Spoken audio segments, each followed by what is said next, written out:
മാഷേ അങ്ങനെ നമ്മുടെ പൗരത്വ ഭേദഗതി നിയമം നടപ്പായി. മാഷ് നമ്മുടെ മുമ്പുള്ള ചർച്ചയെ പറഞ്ഞിരുന്നു, ഒരു കാരണവശാലും മോദി സർക്കാർ നടപ്പാക്കാൻ പോകുന്നില്ല, അതൊരു വാഗ്ദാനം മാത്രമായിട്ട് ഇരിക്കുള്ളൂ. വേണമെങ്കിൽ ഒരു എക്സിക്യൂട്ടീവ് ഓർഡറിലൂടെ നിസ്സാരമായി ചെയ്യാവുന്ന കാര്യം ഈ തിരഞ്ഞെടുപ്പ് കാലത്ത് നടപ്പാക്കാൻ പോകുന്നില്ല എന്നുള്ളൊരു നിരീക്ഷണമായിരുന്നു പൊതുവിലുണ്ടായിരുന്നു, മാഷ ആവർത്തിച്ചതും. പക്ഷെ പെട്ടെന്ന് വന്നു. എന്തായിരിക്കും കാരണം? പല കാരണങ്ങളാണ് ഞാൻ ഊഹിക്കുന്നത്. നമുക്കിപ്പോൾ കുറെ കൂടി ക്ലാരിറ്റി വരാനുണ്ട്. ഒന്ന്, ഇപ്പോൾ 4.25 കൊല്ലമായി നരേന്ദ്രമോദിയെ പോലെ സ്ട്രോങ് സർക്കാർ എന്തുകൊണ്ട് ഇത്ര വലിയ ഇന്ത്യ ആകെ കോലാഹലം ഉണ്ടാക്കുകയും ഇന്ത്യയിലാകെ പ്രക്ഷോഭങ്ങളൊക്കെ നടന്നിട്ടും അത് പാസ്സാക്കിയെടുത്തു, പ്രസിഡന്റ് ഒപ്പുവെച്ചു. എന്നിട്ട് 4.25 കൊല്ലം റൂൾ ഉണ്ടാക്കാൻ വേണ്ടി എന്തിന് താമസിപ്പിച്ചു എന്നായിരുന്നു എൻ്റെ ആശങ്ക. അതൊരു പ്രധാന, എൻ്റെ മാത്രമല്ല, അത് ഇന്ത്യ മുഴുവൻ ചോദിച്ചൊരു ചോദ്യമാണ്. അപ്പോൾ ഞാൻ വിചാരിച്ചത് അതിൻ്റെ ഒരു കാരണം ഇതാണ്. ഒന്ന്, സ്മൂത്തായിട്ട് റൺ ചെയ്യാൻ ആഗ്രഹിക്കുന്ന ഒരു ഗവൺമെൻറ്, പ്രത്യേകിച്ചും ഒരു ടേം കഴിഞ്ഞ് 2ാം ടേമിലേക്ക് കടന്ന നരേന്ദ്രമോദി ഗവൺമെൻറ് പ്രക്ഷോഭങ്ങളെ പരമാവധി ഒഴിവാക്കി നിർത്തിയിട്ട് സ്മൂത്തായിട്ട് ഡെവലപ്മെൻറ്റ് എന്ന അജണ്ടയിൽ ഊന്നിക്കൊണ്ട് മുന്നോട്ട് പോകാൻ ആഗ്രഹിച്ചു എന്നാണ് ഞാൻ മനസ്സിലാക്കുന്നത്. ഇപ്പോൾ ഞാൻ വിചാരിക്കുന്നത്, ഇപ്പോൾ ഇലക്ഷൻ്റെ തൊട്ട് മുമ്പ്, ഈ ഇലക്ഷൻ്റെ സാധാരണ എല്ലാ ഇലക്ഷന് മുമ്പ് എവിടെയൊക്കെ ഉപതെരഞ്ഞെടുപ്പുകളുണ്ടോ, എവിടെയൊക്കെ നിയമസഭാ തെരഞ്ഞെടുപ്പുകൾ നടക്കുന്നുണ്ടോ അവിടേക്ക് ഇത് പറഞ്ഞിട്ടുണ്ട്, നടപ്പാക്കുമെന്ന് പറഞ്ഞുകൊണ്ടേയിരുന്നു. അതൊരു പൊളിറ്റിക്കൽ ക്യാമ്പയിനാണ്. മാത്രമല്ല BJPയുടെ ഒരു പ്രഖ്യാപിത പരിപാടിയുമാണ്. അതുകൊണ്ട് ആ പരിപാടി മാനിഫെസ്റ്റോയിൽ പറഞ്ഞിട്ടുണ്ട്. അപ്പോൾ ഞങ്ങളുടെ ഒരു അജണ്ടയാണ്, അപ്പോൾ അത് ഞങ്ങൾ കൈവിട്ടിട്ടില്ല എന്നൊരു ഇമേജ് ഉണ്ടാക്കുകയും അതേസമയത്ത് വലിയ ഒരു കലാപം പ്രക്ഷോഭം വിളിച്ചു വരുത്തുന്ന ഒരു നടപടിയിലേക്ക് ഗവൺമെൻറ് പോകാതിരിക്കുകയും ചെയ്ത കരുതലായിരുന്നു അതെന്നാണ് ഞാൻ മനസ്സിലാക്കുന്നത്. ഇപ്പോൾ സംഭവിച്ചിരിക്കുന്നത് 2-3 കാര്യങ്ങളാണ്. ഒന്ന്, ഇത് പൊടുന്നനെ പ്രഖ്യാപിക്കേണ്ടി വന്നു. പൊടുന്നനെയാണോ? പക്ഷേ അമിത്ഷാ കഴിഞ്ഞ മാസമായിട്ട് പറയുന്നുണ്ട് തെരഞ്ഞെടുപ്പിന് മുമ്പ് നടപ്പാക്കും. നേരത്തെ പറഞ്ഞിരുന്നല്ലോ, തെരഞ്ഞെടുപ്പിന് മുമ്പെന്ന് പറഞ്ഞില്ല. ഈ തെരഞ്ഞെടുപ്പിന് മുമ്പും ഇതിന് മുമ്പ് നടന്ന പല തെരഞ്ഞെടുപ്പുകളിലും പറഞ്ഞിട്ടുണ്ട് അമിത്ഷാജി. അദ്ദേഹം പറഞ്ഞുകൊണ്ടേയിരുന്നു. പക്ഷേ ഇപ്പോൾ പക്ഷെ ആ പറച്ചിൽ മാത്രമായിട്ട് നമ്മൾ കണക്ക് കൂട്ടിയത്. പക്ഷെ പെട്ടെന്ന് റൂൾസ് ഉണ്ടാക്കുന്നു, നടപ്പാക്കുന്നു. അപ്പോൾ ഇതിൽ ഞാൻ സംശയിക്കുന്ന ഒരു കാര്യം, ഒരു പക്ഷേ ഞാൻ പോലും പ്രതീക്ഷിക്കുന്ന തരത്തിലുള്ള ഒരു സ്മൂത്തായിട്ടുള്ള ഒരു ഈസി വാക്ക് ഓവർ നോർത്ത് ഇന്ത്യയിൽ നമ്മൾ കാണാത്ത തരത്തിലുള്ള അണ്ടർ കറൻറ്റോ പൾസോ നമ്മൾ കാണാത്ത തരത്തിൽ ഹിന്ദി ബെൽറ്റിൽ NDA മുന്നണി നേരിടുന്നുണ്ടാവാം.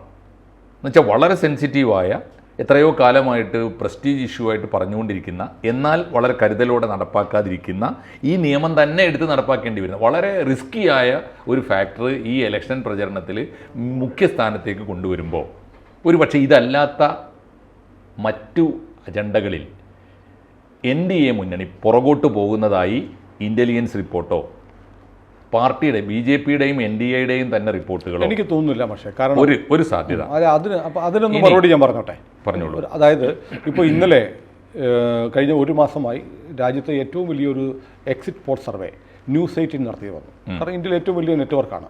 അത് കഴിഞ്ഞിട്ടില്ല, അതിൻ്റെ പകുതി ഇന്നലെ കഴിഞ്ഞ്, പകുതി വരികയാണ്. അതൊരു തിരഞ്ഞെടുപ്പ് ഫലപ്രഖ്യാപനം പോലെയാണ് അവർ ചെയ്യുന്നത്. അതിൽ പറയുന്നത് UPയിൽ 77 സീറ്റുകളാണ്. അതായത് ബീഹാറിൽ ഏതാണ്ട് എല്ലാ സീറ്റുകളും.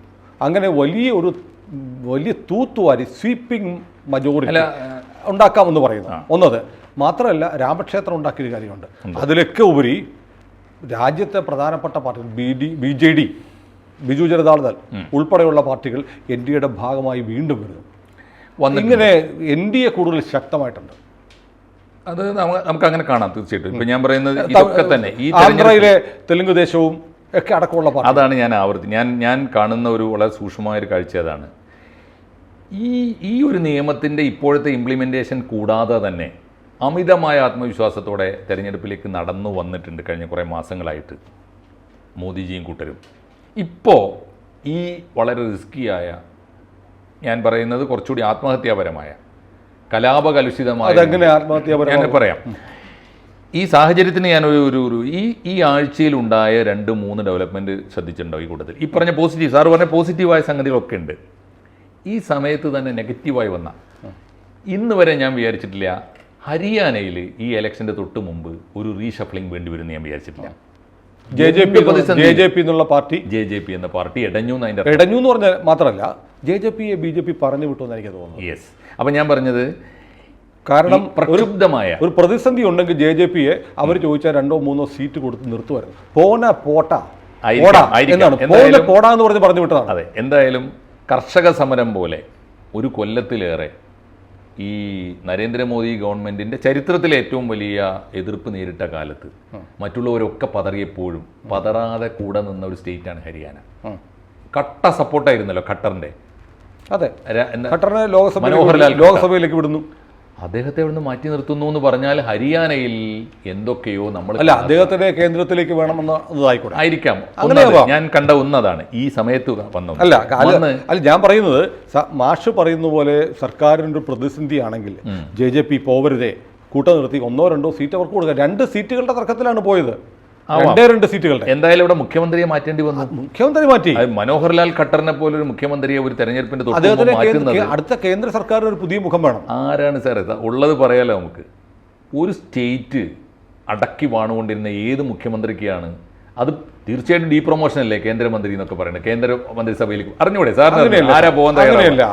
എപ്പോഴെങ്കിലും ഇന്നിപ്പോൾ കേരളത്തിന്റെ കണക്കെടുത്തോളൂ, നമ്മളതിലേക്ക് പോകണ്ട, കേരളത്തിന്റെ ഏത് കണക്കെടുത്തോളൂ, ഏതെങ്കിലും മുഖ്യമന്ത്രി ഡീപ്രൊമോഷനായിട്ട് പ്രതിസന്ധി ഘട്ടത്തിലല്ലാതെ എപ്പോഴെങ്കിലും കേന്ദ്രമന്ത്രിസഭയിലേക്ക് പോയിട്ടുണ്ട്? നമ്മൾ മറ്റു പാർട്ടികളെ പോലെ BJP കാണുന്നതുകൊണ്ടാണ്. കാരണം ഗുജറാത്തിൽ മുഖ്യമന്ത്രിയായിട്ട് നരേന്ദ്രമോദി വരുമ്പോൾ നരേന്ദ്രമോദിയുടെ പാർട്ടിയുടെ സ്റ്റേച്ചർ വളരെ ദുർബലമായിരുന്നു. ഒരു മുഖ്യമന്ത്രി എന്നതിൽ ഒരിക്കലും കാണാത്ത ഒരാളെയാണ് ആകസ്മികമായി BJP വിളിച്ചു വരുത്തി, ഡൽഹിയിൽ നിന്ന് വിളിച്ചു വരുത്തി മുഖ്യമന്ത്രിയാക്കുന്നത്. അതിനുശേഷം വാജ്പേയി, അദ്വാനി ഉൾപ്പെടെയുള്ള ആളുകൾ ഇത് എതിർത്തിട്ടും മോദി പ്രധാനമന്ത്രിയാവുന്നു. എനിവേ അത്ഭുതങ്ങൾ പുതുമയല്ല. കാരണം ഈ പറയുന്ന പോലെ സംഘപരിവാറിന്റെയും RSSന്റെയും ചിന്തയും നിയന്ത്രണവും അവിസ്മരണീയമായ അവിശ്വസനീയമായ മാറ്റങ്ങൾ എപ്പോഴും എടുക്കാറുണ്ട്. അതെ, ഈ TDP ഇഷ്യൂ എന്നാലോചിച്ചു, എത്ര പെട്ടെന്നാണ് തീർക്കേണ്ടി വരുന്നത്? അവരോട് TDP വലിയ ദുർവാശി പിടിച്ചുകൊണ്ടാകുന്നിരുന്നു. അല്ല, അത് വേറെ കാര്യമുണ്ട്. സൗത്ത് ഇന്ത്യ എന്ന് പറയുന്നത് ഇപ്പോഴും BJPക്ക് അപ്രാപ്യമായ ഒരു പ്രദേശമാണ്. പോണ്ടിച്ചേരിയിൽ സർക്കാരുണ്ട്, കർണാടകയിൽ വലിയ നിർണായക സ്വാധീനമുണ്ട്, സർക്കാർ ഉണ്ടാക്കിയിട്ടുള്ള സ്ഥലമാണ്. പക്ഷേ മറ്റ് സംസ്ഥാനങ്ങളിൽ BJP കാലൂന്നുന്നതേ ഉള്ളൂ. അപ്പോൾ അവിടെ സഖ്യകക്ഷികൾ ആവശ്യമാണ്. അവിടെ കിട്ടുന്നത് കിട്ടാൻ വേണ്ടിയിട്ടാണ്. അതൊന്നും ഒരു പ്രതിസന്ധിയല്ല. അല്ല, ഇനി ഞാൻ ചോദിക്കുന്നത് ഇത് പ്രതിസന്ധി കൊണ്ടല്ല.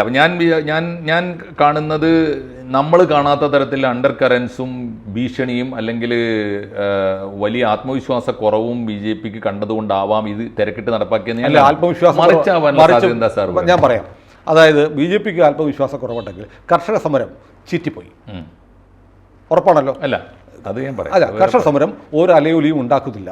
സർക്കാർ അത് മൈൻഡ് ചെയ്യുന്നില്ല. 2-3 അല്ലെങ്കിൽ ഒരാഴ്ചക്കുള്ളിൽ ഇലക്ഷൻ നോട്ടിഫിക്കേഷൻ വരും. MSP അടക്കമുള്ള, ഞാൻ പറഞ്ഞു പൂർത്തിയാക്കട്ടെ, MSP അടക്കമുള്ള കാര്യങ്ങൾ ഈ ഗവൺമെന്റ് ചെയ്യത്തില്ല.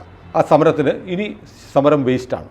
അടുത്ത സർക്കാരിൻ്റെ തെരഞ്ഞെടുപ്പ് വിജ്ഞാപനം വന്നു കഴിഞ്ഞാൽ ചെയ്യാൻ പറ്റില്ല. അപ്പോൾ ആ സമരത്തിൻ്റെ കഥ കഴിഞ്ഞു. രണ്ടാമത് CAA പ്രക്ഷോഭം എന്ന് നമ്മൾ കണ്ടതാണ്. ഇന്ത്യ ഒട്ടൊക്കെ ഉണ്ടായ പ്രക്ഷോഭം, തെറ്റിദ്ധരിപ്പിക്കപ്പെട്ടുണ്ടായ പ്രക്ഷോഭമാണ്. എന്നാൽ പോലും ഇപ്പോൾ ഈ 3 ദിവസമായിട്ടും കാര്യമായ ചലനം ഉണ്ടാവുന്നില്ല.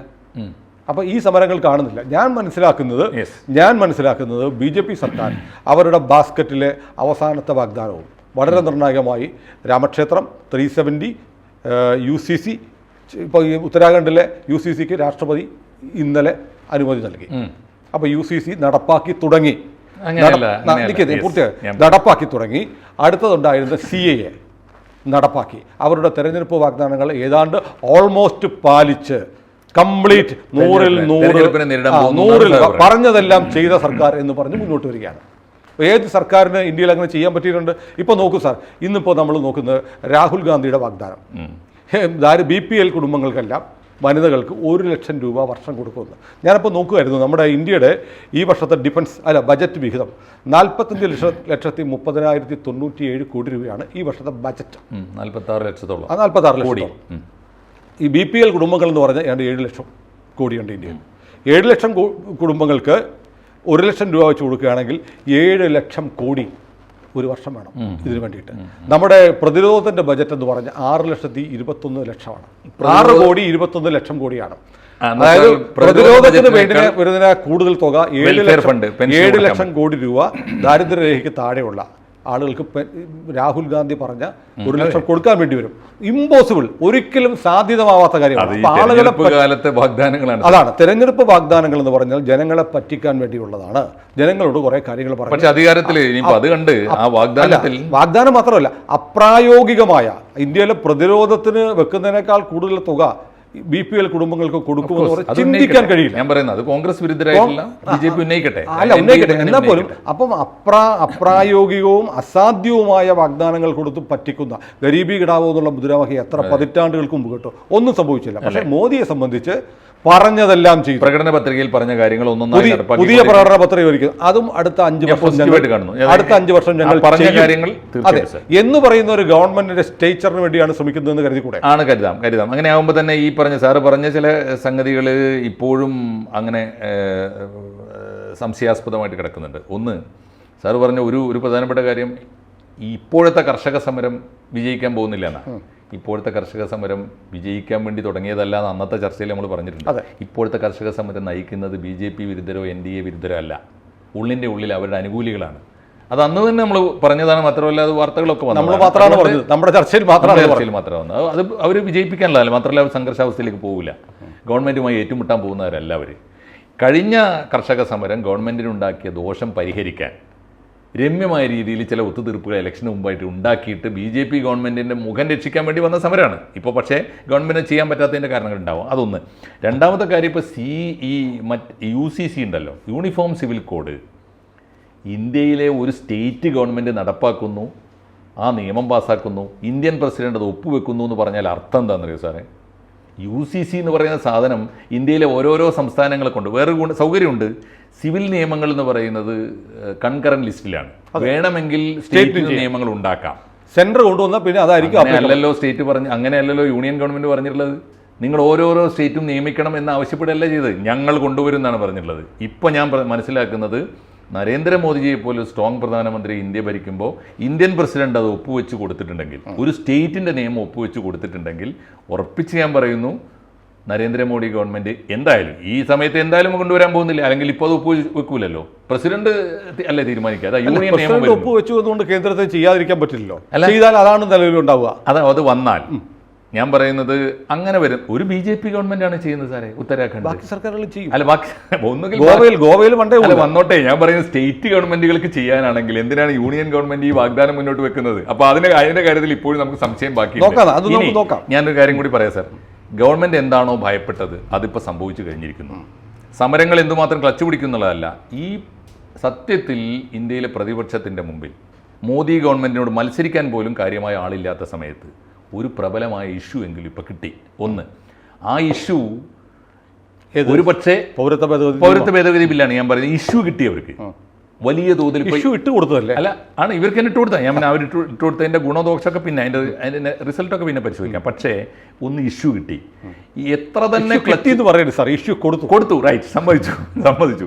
അപ്പോൾ മോദി തന്നെ ഇഷ്യൂ കൊടുത്തപ്പോൾ സംഭവിച്ചത്, മോദി ഗവൺമെന്റിനെതിരായിട്ട് ഒരു മുന്നണി പോലും ഉണ്ടാക്കിയെടുക്കാൻ പറ്റാത്തവർക്ക്, കോമണായി സീറ്റുകൾ വീതം വെക്കാൻ പറ്റാത്ത ഇന്ത്യ എന്ന് പറയുന്ന മുന്നണിക്ക് ഇപ്പോൾ കോമണായി ഷെയർ ചെയ്യാൻ ഒരു ഐഡിയ എങ്കിലും ഉണ്ടായി. ഒന്ന്. ഇനി വേറൊരു കാര്യം, ഗവൺമെന്റ് പോലും പ്രതീക്ഷിക്കാത്ത എതിർപ്പുകളാണ് ഇപ്പോൾ ആസാമിൽ നിന്ന് വന്നിരിക്കുന്നത്. ആസാമിൽ ഈ പൗരത്വ നിയമം നടപ്പാക്കുന്നതിന് ആരാ എതിർ? സാറ് കണ്ടിട്ടുണ്ടാവില്ല. അവിടെ ഹിന്ദുക്കളായത്. അത് വേറെ വ്യത്യസ്തമായ വിഷയമാണ്. ഇനി ഞാൻ ഇന്ത്യയിലെ മറ്റു ഭൂഭാഗങ്ങളിൽ നിന്നുള്ള പ്രദേശമല്ല. ഇനി നമുക്ക് യുസിസിയിലേക്ക് ഇപ്പൊ ഞാൻ പറഞ്ഞ ഈ CAA വന്നല്ലോ. CAA ഇനിയിപ്പോ ആക്ട് അല്ല, റൂളായി നടപ്പായി. അതിനോടുള്ള പ്രതികരണങ്ങൾ നോക്കൂ സാർ, അതാണ് ഇനി ചർച്ച ചെയ്യേണ്ട കാര്യം. അതിനോടുള്ള പ്രതികരണങ്ങൾ, ഒന്ന്, ചില മുഖ്യമന്ത്രിമാർ പറയുന്നു ഞങ്ങളത് നടപ്പാക്കില്ല. എന്തായിരിക്കും കാരണം?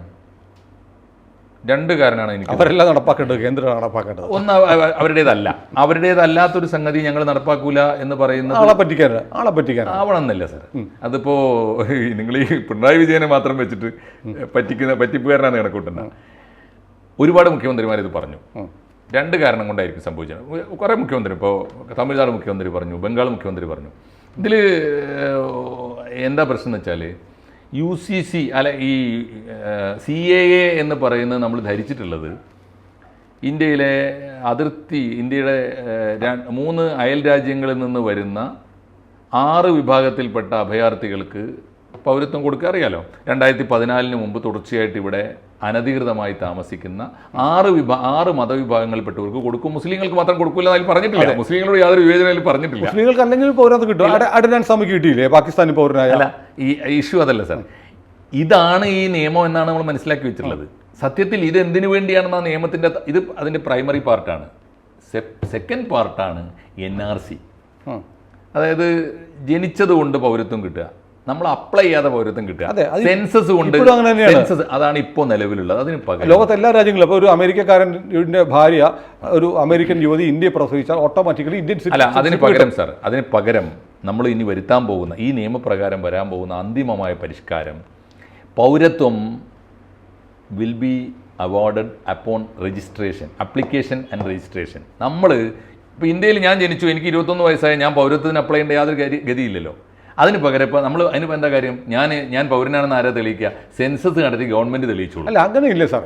പൗരത്വം കൊടുക്കാനുള്ള ഭരണഘടനാ വ്യവസ്ഥയിൽ ബൈ ബർത്ത് എന്നുള്ളത് ഓട്ടോമാറ്റിക്കലി സ്റ്റാറ്റു ഭരണഘടനയിലുള്ളതാണ്. അതാണെന്ന് ഞാൻ പറയുന്നത്. CAA പറ്റും. അല്ല, NRC എന്താണ് സാർ? പിന്നെ NRC എന്ന് പറയുന്നത് ഇന്ത്യയിലുള്ള ആളുകളിൽ എത്ര ഇന്ത്യൻ പൗരന്മാർക്ക് ഒരു രജിസ്റ്റർ ഉണ്ടാവുന്നത്.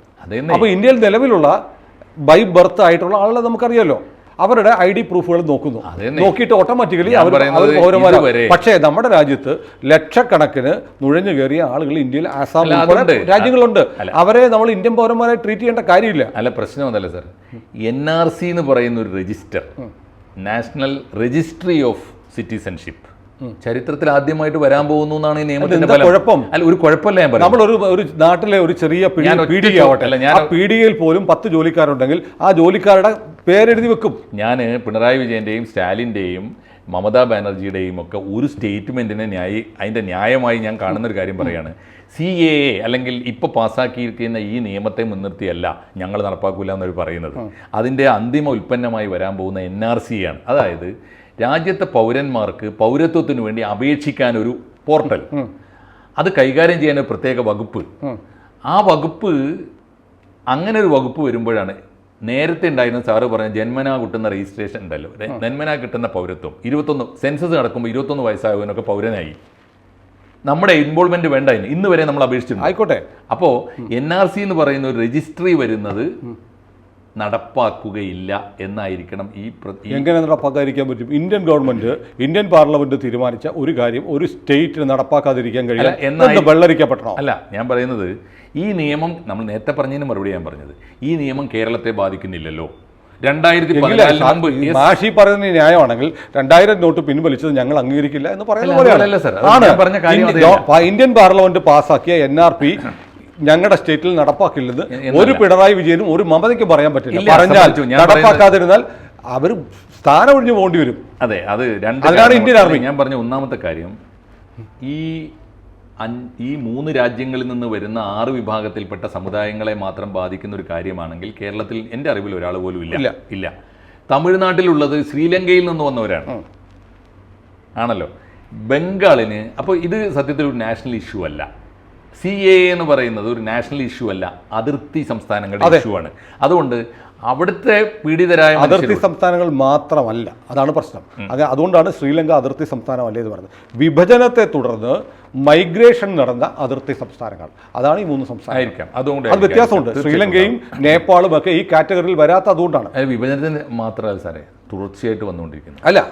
അല്ല ഇതിനൊരു പാരാമീറ്റർ അതായിരിക്കാം. അപ്പൊ എന്തായാലും ആ ഒരു നിയമം മാത്രമല്ല CAA, NRCയും കൂടി ചേരുമ്പോൾ അത് എല്ലാ സംസ്ഥാനങ്ങളെയും ബാധിക്കും. അപ്പൊ അതുകൊണ്ട് ഇവിടെ ബാധകമല്ലാത്തൊരു നിയമം ഞങ്ങൾ നടപ്പാക്കൂല എന്ന് അല്ല മുഖ്യമന്ത്രിമാർ പറയുന്നത്. ആത്യന്തികമായി ഇവിടെയും ബാധിക്കും. NRC വരുമ്പോൾ NRCയുടെ സെൻസസിന്റെ ഭാഗമായി ഓട്ടോമാറ്റിക്കലി NRC നടക്കും. സെൻസസ് നടത്തില്ല എന്ന് കേരളത്തിൽ പിണറായി പറയാൻ പറ്റില്ല, പറയേണ്ട കാര്യമില്ല. മമതയ്ക്ക് പറയാൻ പറ്റില്ല. പറഞ്ഞു കഴിഞ്ഞാൽ ഗവൺമെന്റിനെ പിരിച്ചുവിടും. തീർച്ചയായും സാർ. സെൻസസിന് പുറമേ വരുന്ന ഓരോ പൗരനും അവനവന്റെ പൗരത്വം രേഖകൾ സഹിതം ഓരോ നിലവിലുള്ളവർക്ക് വേണ്ടി വരില്ല സാർ. നിലവിലുള്ളവർക്ക് വേണ്ടി മാഷും ഞാനും നമ്മളെ കേൾക്കുന്ന പ്രേക്ഷകനും ഞാൻ ഇന്ത്യ പൗരനാണ്, ഇവിടെ ജനിച്ചവനാണെന്നുള്ള ഒരു രേഖയും കൊണ്ട് കാണിക്കേണ്ടി വരില്ല. യാതൊരു സംശയം വേണ്ട സാർ. നിയമപ്രകാരം പറയുന്നത് ഇതിനൊരു പുതിയ ഡിപ്പാർട്ട്മെന്റ് വരുന്നു, നമ്മൾ അപ്ലൈ ചെയ്യണം. സുനിൽ സാറും ഞാനും അപ്ലൈ ചെയ്തില്ല. Never sir. ഇത് ഇവിടുത്തെ ഈ ലിബറലിസ്റ്റുകൾ പറയുന്ന ഒരു കള്ളമാണ്. അല്ലല്ല, സാധുക്കളായ മനുഷ്യന്മാരെ നമ്മൾ തെറ്റിദ്ധരിപ്പിക്കാറിയോ സാർ? ഞാൻ ചോദിക്കട്ടെ, തികഞ്ഞ തെറ്റിദ്ധരിക്കലാണ്.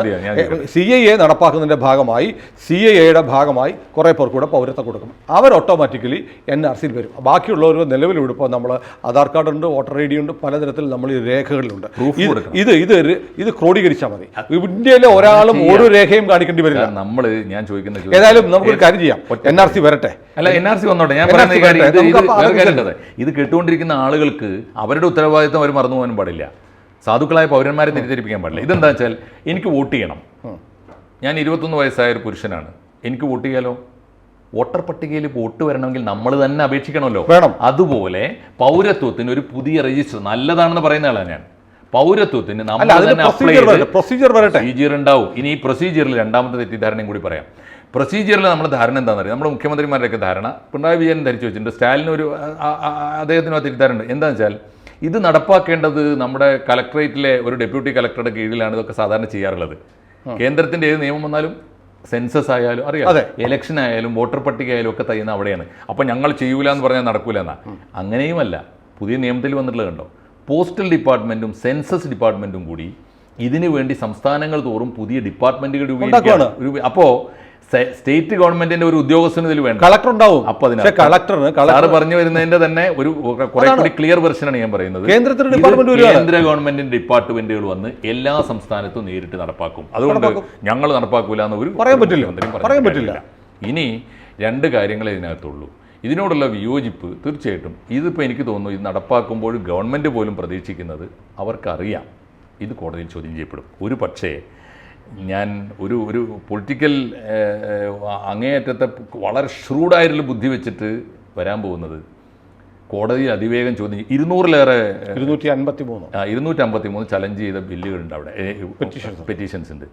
അത് ഒറ്റയടിക്ക് തീരുമാനമാക്കിയാൽ ഈ ആർട്ടിക്കിൾ 14 മാത്രം വെച്ചിട്ട് പൗരാവകാശങ്ങൾക്ക് മതപരമായ വിവേചനം, ഇന്ത്യയിലെ പൗരന്മാർക്ക് മതപരമായ വിവേചനം പാടില്ല. വിദേശികളോടല്ല. ഒറ്റ കാര്യമുണ്ട്. കാരണം ഇപ്പോ CAAയുടെ പരിധിയിൽ വരുന്നത് ഇന്ത്യൻ പൗരന്മാരല്ലാത്ത. ഈ ഒരൊറ്റ വാക്കിന്റെ പേരിലാണ് ഇപ്പൊ ഈ ഭരണകക്ഷി, ഇപ്പോ NDA മുന്നണിയും ഇപ്പുറത്ത് പ്രതിപക്ഷവും തമ്മിലുള്ള തർക്കം നടക്കുന്നത്. അത് മോറലി കോടതി ഒരു വിധിയെടുക്കും. എന്താണെന്നറിയോ, സാറ് പറഞ്ഞ വളരെ കറക്റ്റാണ്. ഇന്ത്യയിലെ പൗരന്മാർക്കിടയിൽ മതപരമായ വിവേചനം പാടില്ല എന്നാണ് ആർട്ടിക്കിൾ 14. അത് ഇന്ത്യയിലെ പൗരന്മാരെ പറയുന്നില്ല. ഇന്ത്യയിലേക്ക് കടന്നു വരുന്ന പുതിയ പൗരന്മാർക്ക് മതം നോക്കിയേ ഞങ്ങൾ പൗരത്വം കൊടുക്കുകയുള്ളൂ എന്ന് പറയാം. അത് പുത്തൻ പൗരന്മാർക്കല്ല, ഇന്ത്യയിലേക്ക് നിയമാനുസൃതമോ അല്ലാതെയോ വരുന്ന അഭയാർത്ഥികൾ ഈ 3 രാജ്യങ്ങളിൽ നിന്നാണെങ്കിൽ അവർ മതപീഡനം അനുഭവിച്ചവരാണെങ്കിൽ അവർക്ക്. അതാണല്ലോ വാദം. ആ വാദം പോലും എനിക്ക് തോന്നുന്നില്ല കോടതിയിൽ ഒരാൾ ഏത് രാജ്യത്തായാലും ഏതെങ്കിലും ഒരു മതത്തിൽ പിറന്നുപോയി എന്നത് ജന്മം അദ്ദേഹത്തിൻ്റെ യോഗ്യതയോ അയോഗ്യതയോ അല്ല എന്ന് മോറലായി പറയാമായിരുന്നു. മനോവ്യാപാരം നോക്കിയല്ല കോടതി ഇന്ത്യ റെഫ്യൂജി അഗ്രിമെന്റിൽ ഒപ്പുവെക്കാത്ത രാജ്യമാണ്. നമ്മള് ഇന്റർനാഷണൽ റെഫ്യൂജി കൺവെൻഷനിൽ ഒപ്പുവെച്ചവരാണെങ്കിൽ ഈ വാദം ശരിയാണ്. ഇന്ത്യ ഒരു കാലത്തും നരേന്ദ്രമോദി മാത്രമല്ല, നെഹ്റുവിന് ശേഷം ഇന്ന് വരെ ഇന്റർനാഷണൽ റെഫ്യൂജി കരാറിൽ ഒപ്പുവെക്കാത്ത രാജ്യമാണ് ഇന്ത്യ. അതുകൊണ്ട് ലോകത്തെവിടെ അഭയാർത്ഥികൾ ഉണ്ടെങ്കിലും അവരെ സ്വീകരിക്കേണ്ട ബാധ്യത ഇന്ത്യക്കില്ല. അങ്ങനെ ആ കരാറിൽ ഒപ്പുവെച്ചെങ്കിൽ മതം നോക്കി എടുക്കരുതെന്ന് പറയാമായിരുന്നു. ഒറ്റ കണ്ടീഷനുള്ളൂ സാർ, നമുക്ക് അഭയാർത്ഥികളെ സ്വീകരിക്കാനുള്ള കപ്പാസിറ്റി ഇല്ല. രാജ്യത്ത് നിന്നും അഭയാർത്ഥികളെ സ്വീകരിക്കുന്നില്ല എന്ന് പറയാലോ. നമ്മുടെ നയം അതല്ല. പക്ഷേ വേറെ കാര്യമുണ്ട്. ഈ 3 സംസ്ഥാനങ്ങളിൽ 3 രാജ്യങ്ങളിലുള്ള ആളുകളെ പുനരധിവസിപ്പിക്കണം, ഇന്ത്യയിൽ പൗരത്വം കൊടുക്കണമെന്ന് മഹാത്മാഗാന്ധി മുതൽ CPM വരെ ആവശ്യപ്പെട്ടിട്ടുണ്ട്. ഏത് 3 രാജ്യങ്ങളിലെ? ബംഗ്ലാദേശ്, അഫ്ഗാനിസ്ഥാൻ, പാകിസ്ഥാനിൽ നിന്ന് പീഡിപ്പിക്കപ്പെടുന്ന അഭയാർത്ഥികളായി വന്നിട്ടുള്ള മുസ്ലിമുകളല്ലാതെ ആളുകൾ ആയിരക്കണക്കിന് 10,000-കണക്കിന് ആളുകൾ ഡെല്ലിയിലെ തെരുവോരങ്ങളിൽ താമസിക്കുന്നു. 75 കൊല്ലം മുമ്പ് യുദ്ധകാലാവസ്ഥയിലാണ് ആയിരിക്കാം, വിഭജനത്തിന്റെ കാലം. അതിനുശേഷവും പൗരത്വം കിട്ടാത്തവരുണ്ട്. ഇന്നത്തെ പത്രത്തിലുണ്ട്, ഡൽഹി കോർപ്പറേഷൻ അവിടെ 30,000-ഓളം വരുന്ന ഹിന്ദു അഭയാർത്ഥികൾ താമസിക്കുന്ന ചേരി ഒഴിപ്പിക്കാൻ പോയി. ഹൈക്കോടതി പറഞ്ഞു അരുത്, ചെയ്യാൻ പറ്റില്ല. CAA വന്നിട്ടുണ്ട്, അവരുടെ പൗരത്വം, അവർ തലമുറകളായിട്ട് വന്ന് അവിടെ വെറുതെ പന്നികൾ കഴിയുന്ന പോലെ കഴിയുകയാണ്. അവർക്ക് പൗരത്വം കൊടുക്കുന്നതിനെ കുറിച്ച് ഈ രാജ്യത്ത് ഒരു സർക്കാരും ആലോചിച്ചിട്ടില്ല. റോഹിംഗ്യന് വേണ്ടി റോഹിംഗ്യൻ മുസ്ലിങ്ങൾ എന്ന് പറയുന്ന തീവ്രവാദി മുസ്ലിങ്ങൾക്ക് കൊടുക്കണമെന്നോട് ആവശ്യപ്പെടാൻ ഈ രാജ്യത്തെ ആളുകളുണ്ട്. കാലങ്ങളായി കിടക്കുന്ന ബംഗ്ലാദേശിൽ നിന്നും പാകിസ്ഥാനിൽ നിന്നും പന്നികളെ പോലെ ജീവിക്കുന്ന ഹിന്ദുക്കൾക്ക് കൊടുക്കാൻ ഈ രാജ്യത്ത് ആരും പറഞ്ഞിട്ടില്ല. അവരെ ഇന്നലെ കൂടി ഒഴിപ്പിക്കാനാണ് ഡൽഹിയിലെ ആപ്പിന്റെ സർക്കാർ ശ്രമിച്ചത്. ഹൈക്കോടതിയാണ് അവർക്ക് നീതി കൊടുത്തത്. ഓക്കെ, ഈ റോഹിംഗ്യൻ മുസ്ലിങ്ങൾ ഈ കൂട്ടത്തിൽ വരുന്നേ ഇല്ലല്ലോ. അല്ല, അവരെ സ്വീകരിക്കണം ഇന്ത്യ എന്നല്ലേ പറയുന്നത് ഇവിടുത്തെ പുരോഗമനവാദികളും സുഡാപ്പികളും. റോഹിംഗ്യനെ സ്വീകരിച്ചെന്താണ്? അല്ല, ഒറ്റ കാര്യമുള്ളൂ സാർ, ഇതിനകത്ത് ഈ അഭയാർത്ഥികൾ മനുഷ്യരാണ്. നിവൃത്തികേടുകൊണ്ടാണ് സ്വന്തം സാർ, ഇന്ത്യയിലെ ലോകത്തെമ്പാടുമുള്ള സിഖുകാർക്കും ബുദ്ധമതക്കാർക്കും ജൈനമതക്കാർക്കും ഹിന്ദുക്കൾക്കും പോകാൻ അഭയം കിട്ടാവുന്ന ഒരേ ഒരു രാജ്യമേ ഇന്ത്യയിലുള്ളൂ. ഈ പറയുന്നവർക്കൊക്കെ ലോകത്ത് 56 രാജ്യങ്ങളുണ്ട് സാർ, അവിടെ പോട്ടെ. ന്യായമല്ലേ സാർ? മതത്തിലാണ് ഊന്നുന്നത്. തീർച്ചയായും ലോകത്തെവിടെ ഒരു മുസ്ലിമിന് വന്നാലും എനിക്ക് നോകും എന്ന് പറയുന്ന മുസ്ലിം ബ്രദർഹുഡിന്റെ കാലത്താണ് ഞാൻ ജീവിക്കുന്നത്. എൻ്റെ ആരുമല്ല, എൻ്റെ ഇന്ത്യക്കാരൻ്റെയോ എൻ്റെ രാജ്യത്തിന് ഒരു ബാധ്യതയുമില്ലാത്ത ആളുകൾ പാലസ്തീനിൽ ആക്രമിക്കപ്പെടുന്നു എന്ന് പറഞ്ഞ് ഇവിടെ ബന്ദ് നടത്തുന്ന ആളുകളാണ്. ഞാൻ പറയുന്ന ഒരു പാൻ ഇസ്ലാമിക് വികാരമുണ്ട്, അത് ലോകത്തുണ്ട്. ആ ഇസ്ലാമിൽ എത്ര ശതമാനം ഇന്ത്യക്കാരുണ്ട്? അല്ല, ഇവിടെ പാലസ്തീനിൽ നടക്കുന്നതിന്റെ പേരിൽ ഇവിടെ ഈ തെരുവിൽ വഴി തടഞ്ഞ് പ്രകടനം നടത്തുന്നുണ്ട് സാർ. അല്ല സാറേ, എത്ര ശതമാനം മുസ്ലിങ്ങളുണ്ട് അങ്ങനെ വികാരം കൊള്ളുന്നു? അല്ല, അങ്ങനെ ആകുമ്പോഴത്തേക്ക് ഈ മുസ്ലിം ബ്രദർഹുഡിന്റെ പേരിൽ നിങ്ങൾ 57 മുസ്ലിം രാജ്യങ്ങളിൽ കൊണ്ട് താമസിപ്പിക്കൂ. ഇന്ത്യക്കാരന്റെ പ്രശ്നങ്ങൾ പരിഹരിക്കാൻ ഈ നാട്ടിൽ ഇല്ല. പിന്നെ ഇന്ത്യ എന്ന് പറയുന്ന രാജ്യം വഴിയമ്പലമോ? ഇല്ലാന്നേ. ഇന്ത്യയിലെ ഒരു മുസൽമാന് സങ്കടം വന്നാൽ, ദുരിതം വന്നാൽ ഏറ്റെടുക്കാൻ ഒരു പട്ടി ഉണ്ടാവില്ല ഭൂമിയിൽ. ഈ ജന്മനാട് മാത്രമേ ഉണ്ടാവുള്ളൂ എന്ന് വിശ്വസിക്കുന്നവനെ യഥാർത്ഥ ഇന്ത്യൻ മുസൽമാൻ. അല്ലെ, പാകിസ്ഥാനിലെ നിയമമന്ത്രി ഇന്നലെ പറഞ്ഞിട്ടുണ്ട്. എന്താ പറഞ്ഞത്? ഈ CAA ബദലായി ഇന്ത്യയിൽ മതപീഡനം അനുഭവിക്കുന്ന മുസ്ലിങ്ങളെ രക്ഷിക്കാൻ ഞങ്ങൾ ഒരു ബില്ല് കൊണ്ടുവരാതെ. ബില്ല് പാസ്സാക്കി കഴിയുമ്പോൾ പോട്ടെ സാറേ കൊണ്ട്. ആര് പോവാൻ? എന്തുകൊണ്ട് പോവില്ല? ഇന്ത്യയിൽ മോദിയുടെ ഫാസിസ്റ്റ് ഭരണം ഇവിടുത്തെ മുസ്ലിങ്ങളെ അടിച്ചമർത്തി കൊല്ലാക്കൊല്ല ചെയ്യുകയാണെന്ന് പറയുന്ന ആളുകൾക്ക് പാകിസ്ഥാൻ അങ്ങനെ ഒരു നിയമം കൊണ്ടുവന്നാൽ, പാകിസ്ഥാനിലെ നിയമമന്ത്രി പറഞ്ഞാൽ ഇന്നലെ പറഞ്ഞു കഴിഞ്ഞു, ആ നിയമം കൊണ്ടുവന്നാൽ പാകിസ്ഥാനിലേക്ക് പോകുമോ? അല്ലല്ല, ഇന്ത്യയിലെ മുസ്ലിങ്ങൾ പീഡിപ്പിക്കപ്പെടുന്നു എന്ന് പറയുന്ന പോപ്പുലർ ഫ്രണ്ടുകാരൻ പാകിസ്ഥാനിലെ നിയമം വന്നാൽ പാകിസ്ഥാനിലേക്ക് പോകുമോ? എങ്ങനെ പോവാൻ? എന്താ പോകത്തത്? അല്ല, അവിടെ അവർ സ്വപ്നം കാണുന്ന ഇസ്ലാമിക രാജ്യം ഉണ്ടല്ലോ. അവിടെ എവിടെ ഇസ്ലാമിക രാജ്യമുണ്ട്? പാകിസ്ഥാനിൽ സ്വന്തം നാടും നാട്ടുകാരും. അല്ല, ഇവിടെ പാകിസ്ഥാൻ സിന്ദാബാദ് വിളിക്കുന്നവർ പോവോ? ആരാ സിന്ദാബാദ് വിളിക്കുന്ന? ഇപ്പോ ആരും വിളിക്കുന്നില്ല. ഇല്ല. കർണാടകയിൽ രാജ്യസഭ ഇലക്ഷൻ കഴിഞ്ഞപ്പോ ഒരു MP-യുടെ കൂടെ വന്ന ആളുകൾ വിളിച്ചത് പാകിസ്ഥാൻ സിന്ദാബാദ് വിളിച്ചതിന് കേസെടുത്തിട്ടുണ്ട് കർണാടക പോലീസ്. കേസ് എടുക്കുകയല്ല, അവനൊക്കെ നല്ല പണിഷ്മെന്റ് കൊടുക്കണം. അല്ല, ഇപ്പോഴും ഉണ്ട്. അപ്പൊ പാകിസ്ഥാൻ CAA ബദലായി ഇവിടെ ഇന്ത്യയിൽ പ്രോസിക്യൂട്ട് ചെയ്യപ്പെടുന്ന മുസ്ലിങ്ങളെ സംരക്ഷിക്കാൻ നിയമം കൊണ്ടുവരുമെന്ന് പാകിസ്ഥാൻ നിയമമന്ത്രി ഇന്നലെ പറഞ്ഞു.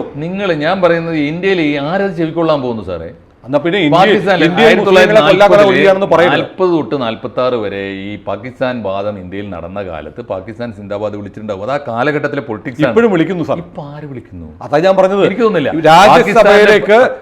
രാജ്യസഭയിലേക്ക് തെരഞ്ഞെടുക്കപ്പെട്ട MP-യുടെ കൂടെ വന്നവർ 2 ആഴ്ച മുമ്പ് കർണാടക വിധാനസഭയിൽ വെച്ച് പാകിസ്ഥാൻ സിന്ദാബാദ് വിളിച്ചതിന്റെ പേരിൽ കോൺഗ്രസ് ഭരിക്കുന്ന കർണാടകത്തിലെ പോലീസ് കേസ് രജിസ്റ്റർ ചെയ്തിട്ടുണ്ട്. അല്ല, ഉണ്ടെങ്കിൽ എടുക്കണം, യാതൊരു സംശയമില്ല. പക്ഷേ പാകിസ്ഥാൻ്റെ അനുയായികൾ എന്ന് പറയാൻ ഇപ്പോഴും ഇന്ത്യയിൽ അവശേഷിക്കുന്നത് കുറച്ച് ചെറിയ തോതിലാണെങ്കിലും മുസ്ലിം ലീഗാണ്. മുസ്ലിം ലീഗ് സ്ട്രോങ് ആയിട്ടുള്ളത് ഞങ്ങൾ മലബാറിലും മലപ്പുറത്തൊക്കെയാണ്. അവർ പാകിസ്ഥാൻ വാക്ക് കൊണ്ടുമില്ല, മാത്രമല്ല പരമപുച്ഛമാണ് അവർക്ക്. ഒറ്റ എണ്ണം മലബാറിൽ നിന്ന് പോയിട്ടില്ല. ഇന്ത്യയിൽ ഇപ്പം ഇന്ത്യയും പാകിസ്ഥാനോട് ക്രിക്കറ്റ് കളി നടക്കുമ്പോൾ പോലും സ്പോർട്സായി കണ്ടുകൂടെ എന്നൊക്കെ പറയാം. എന്നാൽ പോലും പാകിസ്ഥാൻ വിജയിക്കുമ്പോൾ അമിതാവേശം കാണിക്കുകയും ആഹ്ലാദം പ്രകടിപ്പിക്കുകയും മധുരം വിതരണം ചെയ്യുന്ന ആളുകൾ നമ്മുടെ രാജ്യത്തുണ്ട്. എനിക്ക് അറിഞ്ഞൂടെ സാർ, ഞാൻ മറിച്ചാണ് കണ്ടിട്ടുള്ളത്. ഞാൻ കണ്ടിട്ടുള്ളത് മലപ്പുറത്താണുള്ള കളികൾ. കേരളത്തിലെ കാര്യമല്ല പറഞ്ഞത്, എന്തിന് കർണാടകയിൽ പോലും സാർ ഈ കർണാടക ഇലക്ഷനിൽ കോൺഗ്രസ് സർക്കാർ വന്നപ്പോൾ പാകിസ്ഥാൻ മുദ്രാവാക്യം വിളിക്കുന്ന എത്രയോ വീഡിയോകൾ വന്നിട്ടുണ്ട്. ഈ ഇന്ത്യയിലെ വിവരം കെട്ട മനുഷ്യരുടെ വിവരം മുഴുവൻ തിരുത്തുന്നതിന് പകരം അല്ല, അവർക്ക് വേണ്ടി പാകിസ്ഥാനിൽ നിയമം വരുന്നുണ്ട്. അതാണ് രാഷ്ട്രീയമെന്ന് നമ്മൾ ധരിച്ചാലോ സാർ? അല്ല, അങ്ങനെയുള്ള ആളുകളെ തള്ളി പറയാൻ ഇന്ത്യയിലെ മുഖ്യധാര രാഷ്ട്രീയ പാർട്ടികൾ തയ്യാറാവുന്നില്ല. ആവണം. ഒറ്റ കാര്യം കൂടി ഈ കൂട്ടത്തിൽ പറഞ്ഞ എനിക്ക് ഒരു വർഷം പറയാൻ അത്രേ ഉള്ളൂ. ഇതിൽ ഇന്ത്യ ഗവൺമെന്റിന് പറ്റുന്ന ഏറ്റവും വലിയ മണ്ടത്തരം, ഒരു പക്ഷേ മണ്ടത്തരം അല്ലാതെ ബോധപൂർവം ചെയ്യുന്നതാണ്, 3 രാജ്യങ്ങൾ തിരഞ്ഞെടുക്കുക. അതും അഫ്ഗാനിസ്ഥാൻ നമ്മുടെ അയൽരാജ്യം പോലും അല്ല. എങ്ങനെയല്ല സാർ, എങ്ങനെയാവും? എങ്ങനെയല്ല. പാർലമെന്റിൽ അവതരിപ്പിച്ച ജമ്മു കാശ്മീർ പുനഃസംഘടനാ ബിൽ, അതിൽ POKയ്ക്ക് വേണ്ടി 24 സീറ്റുകൾ നമ്മൾ മാറ്റിവെച്ചിട്ടുണ്ട്. ഇന്ത്യയുടെ എക്കാലത്തെയും ഔദ്യോഗിക നയം POK, പാക് അധിനിവേശ കാശ്മീർ ഇന്ത്യയുടെ ഭാഗമാണെന്നാണ്. അതുകൊണ്ടാണ് POKയോട് ചേർന്ന് കിടക്കുന്ന അഫ്ഗാനിസ്ഥാൻ നമ്മുടെ അയൽ രാജ്യമാണെന്ന് പറയുന്നത്. സമ്മതിച്ചു. ഈ 3 രാജ്യങ്ങൾ പക്ഷേ ഈ അയൽ രാജ്യമാണെന്ന് പറയുന്നതിന് അയൽ രാജ്യങ്ങളെ മൊത്തത്തിൽ എടുക്കുമ്പോൾ ഇതിനകത്ത് മുസ്ലിം ഭൂരിപക്ഷ രാജ്യങ്ങളെ നോക്കി തെരഞ്ഞെടുക്കുന്നു. അത് തീർച്ചയായിട്ടും വിഭജനമാണ്. വിഭജനത്തിന്റെ ഭാഗമായി ഇവിടെ നിന്ന് ഓടിപ്പോകേണ്ടി വന്ന ഹിന്ദുക്കളും ക്രിസ്ത്യാനികളും സിഖുകാരും ജൈനന്മാരും ക്രിസ്ത്യാനികളും അവിടെ പീഡിപ്പിക്കപ്പെടുന്നതുകൊണ്ട് അവർക്ക് സ്വാഭാവികമായും വന്നു ചേരാവുന്ന മാതൃരാജ്യം എന്ന നിലയിലാണ് ഞാൻ പറയുന്നത് ഹിന്ദുത്വ നറേറ്റീവാണ്. എനിക്ക് വിരോധമില്ല. Indian narrative, not Hindutva narrative. Indian നറേറ്റീവാണ് യാതൊരു സാധ്യതയില്ല. അതിന് കാരണം ഇന്ത്യൻ നറേറ്റീവ് ആണെങ്കിൽ അതിർത്തി രാജ്യങ്ങളിൽ അങ്ങനെയുണ്ടെങ്കിൽ ഗാന്ധി ആയിരിക്കണം. ഗാന്ധിയാണ് പറഞ്ഞത് അവിടെ പീഡിപ്പിക്കപ്പെടുന്നവരെ ഇന്ത്യ സംരക്ഷിക്കണം. അത് ഹിന്ദു നറേറ്റീവാണ്. CPM പ്രമേയം പാസ്സാക്കിയിട്ടുണ്ട്. സാറിന് ഞാൻ തരാം. അല്ല, അത് അയൽ രാജ്യം, അത് നമ്മുടെ സഹോദര രാജ്യങ്ങളാണ്. അന്ന് വിഭജന CPM സമീപകാലത്ത് ഞാൻ അങ്ങേക്ക് അയച്ചു തരാം. എന്റെ പക്കലുണ്ട് പ്രമേയത്തിന്റെ കോപ്പി. ഒരു പ്രകാശ് കാരാട്ട് ജനറൽ സെക്രട്ടറി ആയിരിക്കുമ്പോൾ ഇവർക്ക് പൗരത്വം കൊടുക്കണം എന്ന് പറയുന്ന, ഞാൻ നോക്കാം സാറേ, ഞാൻ അയച്ചു തരാം. ഒറ്റ കാര്യം കൂടി ഇതിൽ പറ്റുന്ന അബദ്ധം എന്താണെന്ന് വെച്ചാൽ വലിയ അബദ്ധം തന്നെയാണത്. പാകിസ്ഥാൻ, അഫ്ഗാനിസ്ഥാൻ, ബംഗ്ലാദേശ് ഈ രാജ്യങ്ങളിൽ നിന്ന് സ്വാതന്ത്ര്യത്തിന് ശേഷമുള്ള വിഭജനകാലത്തെ കാര്യം ഞാൻ വിട്ടു. അത് അന്നത്തെ ഒരു ദുരന്തമാണ്. ആ കാലാവസ്ഥയ്ക്ക് ശേഷം ഇന്ത്യയിലേക്ക് അഭയാർത്ഥികൾ. ഞാൻ അങ്ങോട്ടൊരു കഥ പറയാം. ഇത് പറഞ്ഞോളൂ, നമ്മുടെ പ്രേക്ഷകരോടൊക്കെ കേട്ടെ. എൻ്റെ ഒരു സുഹൃത്ത്, അദ്ദേഹം ബാംഗ്ലൂരിലെ പ്രശസ്തമായ ഫൺ വേൾഡ് അമ്യൂസ്മെന്റ് പാർക്കിന്റെ ഉടമസ്ഥരിലൊരാളാണ്. 2 പ്രൊപ്പറേറ്റർമാരിൽ ഒരാളാണ്. അദ്ദേഹത്തിൻ്റെ പേരുകൂടി ഞാൻ പറയാം, വിനോദ് സബർവാൾ എന്നാണ്.